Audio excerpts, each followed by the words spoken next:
Hi there, I'm Christy Wilhelmy from Garden Nerd, and today I thought I'd share with you a little bit of an update on all the stuff I've been talking about in my recent videos. So you recently saw a video on protecting your corn and harvesting it, and I just wanted to share a little feedback because I have been harvesting from this corn patch right behind me. I've harvested more than 20 ears of corn in the time that since I made the last video, and I want to report back that not one single ear had cornworms in it. So the protection that I suggested about using the clothespin to keep the corn ears closed kept cornworms out, and we've been feasting like kings and queens. All right, next let's move on to the lettuce patch. And Mittens is here to join me by the lettuce patch, as she was in the last video. I don't know if you watched to the end, but you could see her go after a critter over there. This lettuce patch was planted from plugs not too long ago with the canopy of tree kale over it to keep it from getting completely overheated in the sun. As you can see, it's doing very well. We've been harvesting from this lettuce patch for a couple of weeks now, and it's plugging along really happily. I have to say that the cilantro and arugula that I planted back here, they all came up and then something nibbled most of them down to nubbins. So I've replanted and those guys are up now, and I'm protecting them with these little half water bottle cloches that are Mittens is totally stealing focus. That's fine. But these cloches help protect everything that's little in your garden from getting eaten. Next, we're going to move on to the GreenStalk. That, by the way, was an update on the growing lettuces in summer video that I posted a few weeks ago. Now I want to update you on the GreenStalk, which I did an unboxing video a while back, and it's been actually very popular during coronavirus because it takes up a small footprint and you can grow a lot of stuff.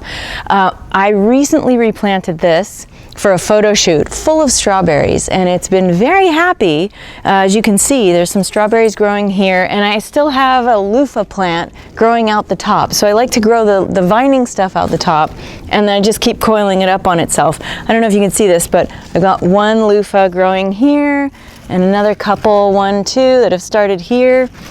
And this whole thing is full of strawberries, and it's very, very happy. So I can still say that I really like the GreenStalk. So we'll put a link for our affiliate link to where you can get it in the description below.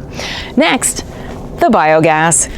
So a few years back, we got this home biogas system, and it is a biogas, it's a digester. So you put in your food scraps and your animal manures, and it turns it into methane that it hooks up to a stove, and you can cook on it outside instead of heating up the summer, the house in summer.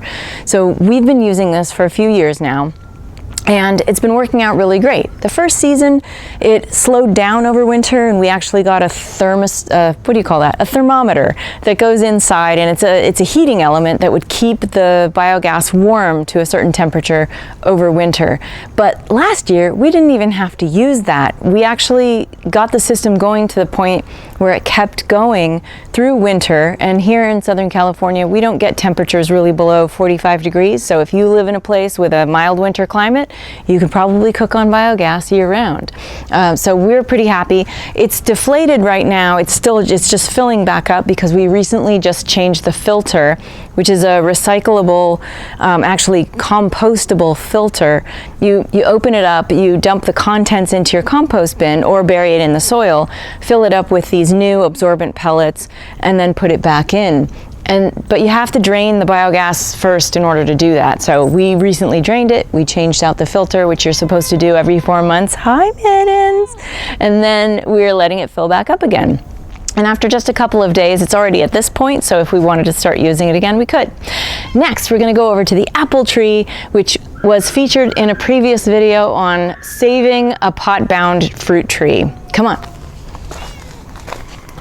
We rescued this apple tree from a pot. It had grown through the drainage hole, and it was flooding, and it was dying. And I don't know if you've seen the video. I'll put the link in the description below, but it was it had barely any leaves on it, and it was really stunted. It was very sad, and it was anaerobic. It was all bad things. And we put it in the ground, and it suddenly leafed out like crazy, and now it has apples all over it. So I wanted to share with you a trick I'm trying this season for the first time, which are these little footies. These are Nylon Footies. They're actually not sewn for your feet, but they're sewn specifically to go over fruits to protect them, apples specifically, and pears to protect them from codling moth. But we have a bit of a rodent issue here at Garden Nerd headquarters. So I'm gonna try these out for them. I've heard from different people that they work for them and or not. So we're just gonna test it out and see what happens. Basically, you're gonna wrap the fruit individually with the netting, the little mesh baggie, it's not a baggie, footy, whatever you wanna call it, and then tuck it in, and then it's protected. So I've done that already to all of these fruits. That's why these apples look like they're wearing hose, because they are. One of the things that we've done to help develop some more branching on this apple tree is to bend the branch down and tie it with some string. And what happens, this one's not a great example of it, but this back here is when you either cut off or remove or lower the branch tip, the chemical auxin, AUXIN, that grows in the branch tip, it's exuding this hormone that does not allow any other buds to become leaders. But when you bend it down, the auxin flows with gravity, and so it will stay at the branch tip, and then you can develop all of these new growth spurs, which is what's happening to these branches back here and what's happening with this branch here. So we're doing that. It's not pretty, but it does help things grow, so it's kind of a cool thing. So the apple tree is really happy. I thought you might want to know because people have been asking. We'll put the link to the video in the description. And next, I want to show you something we're working on right now, but haven't done a video about, so come on. All right, for the last thing, I've done a blog post about this on gardennerd.com, but I haven't done a video about it yet, but I'm going to give you a sneak peek so you can find out a little bit more about what's going on. This is a pineapple, and it is grown from a cutting. Basically, we twisted off the top, and I did two experiments. I've got one here, which I don't think you can see, and this one here. This one, I soaked the top in a little vase of water until it developed roots that were about 1.5 inches long before planting it. And this one, I just twisted off and stuck it in the ground.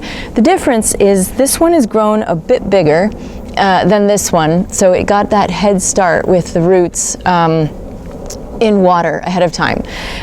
It's going to take about 2 years for this to grow to the point where it will start to make fruit, and at that point it will take probably 6 months for it to make a fruit itself. So it's a long-term project, but I'm invested, and so I'm going to keep you posted on that in future videos. If you like this video, share it with your friends, and don't forget to subscribe and click the notification bell to find out when our next video comes online. Consider becoming a Patreon subscriber to support all the free stuff we do at gardennerd.com. And of course, happy gardening.